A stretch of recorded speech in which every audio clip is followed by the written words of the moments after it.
रचना जा रही थी। विजय ने उसे रोकने की ज़रा भी कोशिश न की। रचना के आंसुओं से मन भीग उठा, पर भावनाएं उसको दुर्बल न बना सकीं। कुछ मूक वेदनाएं मौन की धड़कनों में धड़क रही थीं, कुछ निठुर उपालम सन्नाटे की गूंज में गूंज रहे थे। विजय ने ठंडी सांस ली।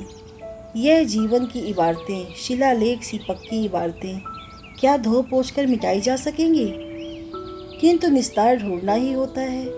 शरीर का कोई अंग विषाक्त हो जाए तो उसे काट कर फेंक देते हैं, ताकि वह देह को बेकार न कर दे। रचना भी गले में शूल सदृश अटकी थी, शूल जिसे निगलना संभव नहीं। दिल का गुबार कोई कब तक दबाए रखे? जबान से लेने से सच्चाई बदल तो नहीं जाती, और जब सब्र का बांध टूटता है, अपने साथ बहुत कुछ बहाए लिए जाता है। बचती है शून्य में नीरवता और उसमें सुगबुगाती यादें। कह रहे थे बेटे के लिए हीरा तलाश कर लाऊंगा। हीरा के वास्ते गए कोयले की खान में, जो हीरा न मिला कोयला लिए चले आए। इस पर कईयों की हंसी फूट पड़ी। औरतें इस बात से अनजान थी कि उनकी दिल्लगी भरी बातें किसी दिल में नश्तर सी चुभ रही थी। घूंघट के भीतर बहती आंखें और धुआं धुआं अरमान। दुल्हन की मुंह दिखाई हुई नहीं और स्त्रियां पंचायत लेकर बैठ गईं। सांवले चेहरे की वह लुनाई, वह तीखे नैन नक्श क्या मोहक न थे? किसी ने सराहना के दो बोल नहीं बोले। खोट ढूंढने में जो मजा है, तारीफ में कहाँ? रचना गृह लक्ष्मी बनकर आई। सरस्वती का भी वरद हस्त था उस पर। वह एक सुरीली गायिका, उत्कृष्ट चित्रकार और विदुषी स्त्री थी। मगरूर औरतें भला क्या समझें? वे तो जानती थी कि भारी भरकम दहेज पर सुदर्शन विजय नीलाम हो गया। उनका भी सोचना स्वाभाविक था। समाज में बेमेल शादियां पैसे के बल पर तो होती हैं, किंतु क्या इसके मूल में मात्र पैसा ही था? सुदूर अतीत में फैली थी इसकी जड़ें। एक पूरा इतिहास था पीछे। विजय के पिता परेश चंद्र का इतिहास जो उनके लग्न मंडप से उद्भवित हुआ। और विजय जीवन के मंच पर कठपुतलियों के खेले में उस इतिहास को ढोने वाला किरदार। खेल खेल में विवाह प्रकरण भी जुड़ गया। वह चाहता तो रिश्ता ठुकरा देता, पर वधू पक्ष की समृद्धि देख आंखें चुंधिया गईं। जिसे अपनी ही माँ से लोभ विरासत में मिला हो, वह लोभ संवरण कैसे करता? भोली अदाओं वाली रूपवती प्रेयसी उससे छिन गई तो क्या उस रत्ना के लिए आती हुई लक्ष्मी को छोड़ देता? रचना बड़े घर की लड़की थी, किंतु उसका स्वाभिमान प्रबल था।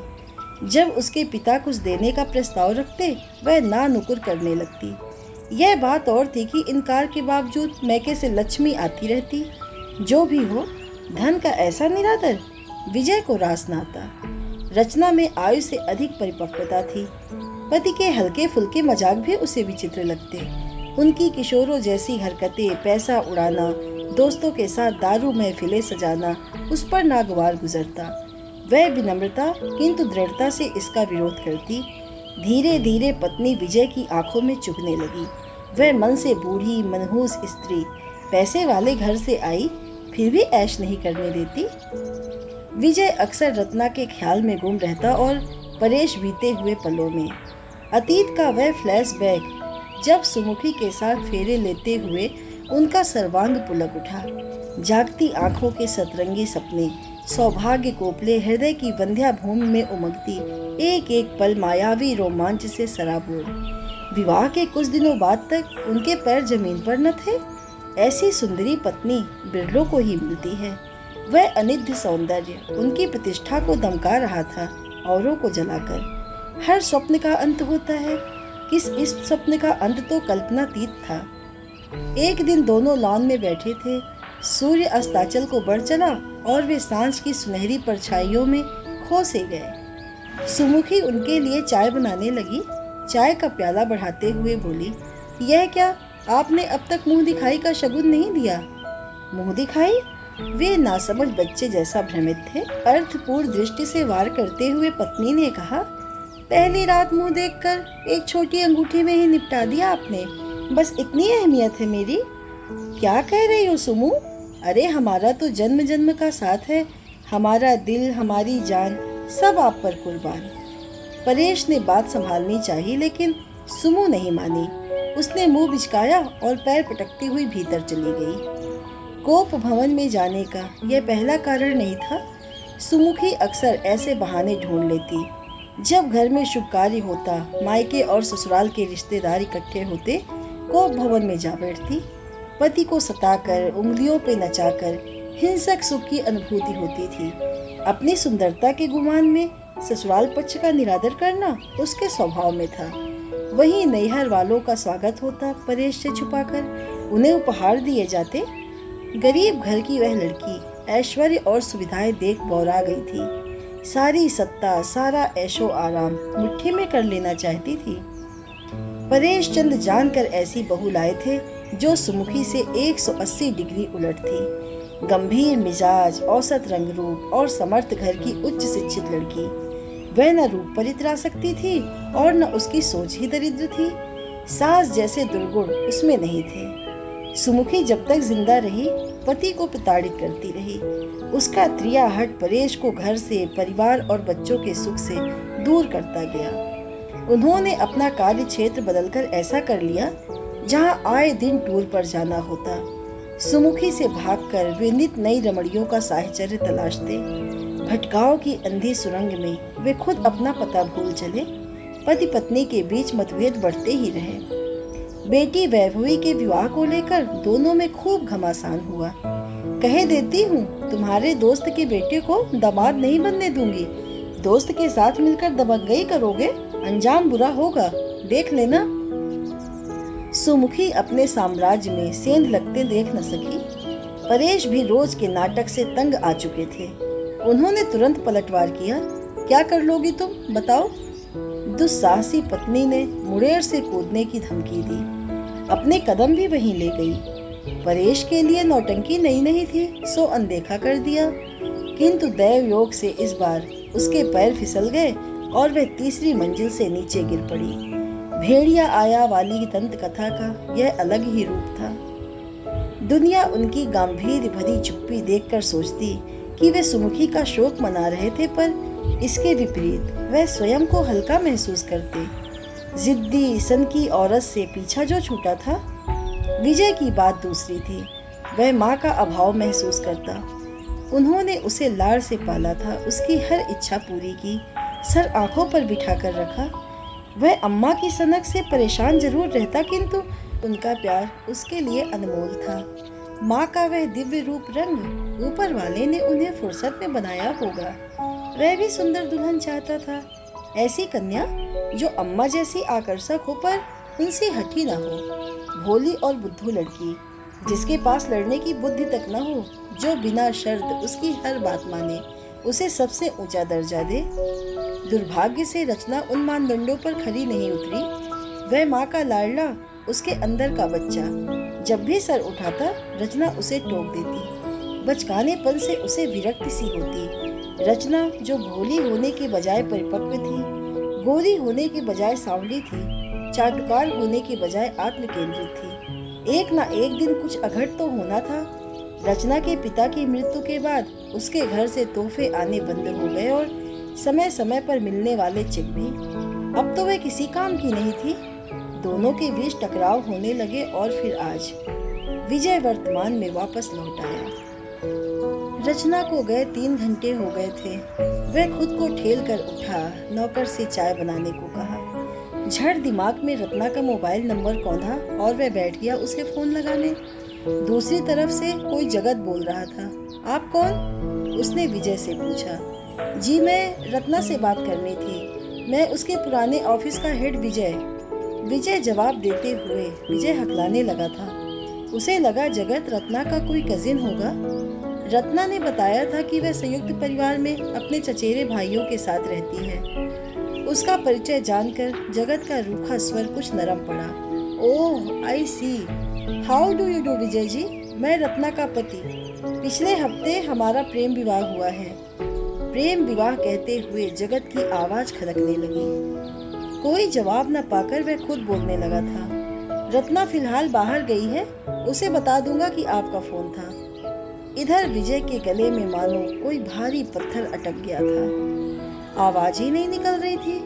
मुश्किल से बोला, thanks, call you later. Ratna और उसका भोलापन। विजय की शादी को महज 5 महीने ही बीते थे, इतनी जल्दी दूसरा प्रेमी कर लिया। उससे भी पहले वह अपने पुराने मंगेतर रमेश के प्रेम में थी, बिल्कुल मजबूरन। आखिर माँ बाप यही तो चाहते थे। फिर न जाने क्यों रमेश से संबंध तोड़ दिया। मानो प्रेम न हुआ, फुटबॉल हो गई, कभी इस पाले में कभी उस पाले में। बुरी तरह मोह भंग होने के बाद विजय का सर फटा जा रहा था। चाय हलक से नीचे नहीं जा रही थी। दिन भर में उसने कुछ खाया तक नहीं। विचित्र मनः स्थिति में 4-5 दिन गुजरे। फिर पिताजी का संदेश आया, मैं तुम्हारे पास आ रहा हूँ, हफ्ते भर रहूंगा, बहू को बता देना, हो सके तो छुट्टी ले लेना। विजय मुश्किल में पड़ गया। परेश चंद्र रिटायरमेंट के बाद पहली बार यहाँ आ रहे थे।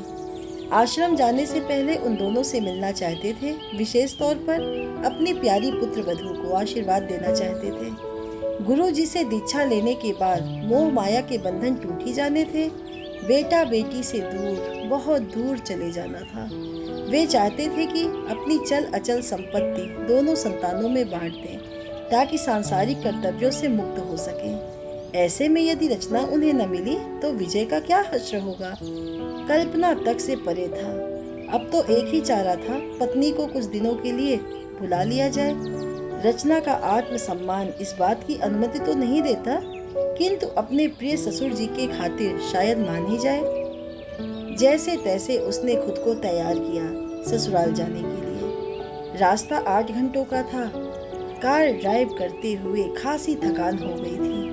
भूख प्यास से हाल बेहाल हो रहा था। मन करता था कि जल्दी से कुछ खा पीकर बिस्तर में पड़ रहे, लेकिन जिन परिस्थितियों में वह पत्नी के घर जा रहा था, संभवतः वहां उससे कोई बात तक न करे। उधर बंगले में भीमकाय गेट पर रामू काका दिखे। वह रचना के यहाँ वर्षों से मालीगिरी कर रहे थे। उसे देखते ही फुसफुसाए, जवाई राजा आप, हिया बिटिया ना ही मिली हैं, आपो न भीतर जाओ। रचना यहाँ नहीं है तो कहाँ है? विस्मय से विजय की आंखें चौड़ी हो गई। अबे कछु पूछो नहीं, आप बस हमरे साथे चलो। बंगले के पिछवाड़े पर एक पुरानी बस्ती थी। टूटे फूटे मकान, तंग गलियां, उधड़े प्लास्टर वाली बाउंड्री। वहीं रामू काका की कुटिया भी थी। बरामदे में एक जर्जर बेंच पर भावहीन, स्पंदनहीन सी कोई स्त्री बैठी थी। उसे देखते ही विजय के मुख से चीख सी निकल गई, रचना। पति की आवाज सुनकर रचना बेतरह चौंक पड़ी और फुर्ती से भीतर चली गई।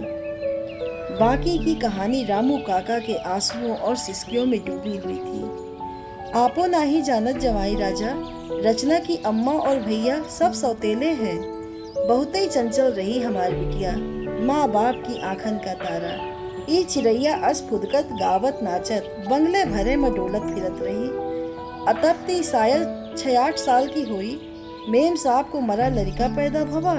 3 दिनन के भीतर वो भी गुजर गई। सौतेली अम्मा का शासन बिकट रहा, बहुते अत्याचार करत रही। इका जीवन नरक कई दिहिस। बड़ी कुगत रही भैया, छोट उम्र में सयान भई हमार बिटिया। विजय की आंखें भी भर आई थी। रचना उसके अंश को कोख में सहेजे चुपचाप घर से निकल आई थी। उसके स्वभाव की गंभीरता को उसकी मनहूसियत समझता रहा, सयानेपन को उसकी खामी और गैरत को उसकी अकड़। वक्त ने विजय को ऐसा सबक सिखाया जिससे मन के सारे भरम खुल गए। रचना के वजूद की चमक उसे अब जाकर दिखाई दी। उसके गुणों का मोल भी अभी समझ आया। कैसे भी वह रचना को वापस ले जाएगा, फिर कभी उसे खुद से दूर न होने देगा। विजय के सब पूर्वाग्रह ध्वस्त हो चुके थे।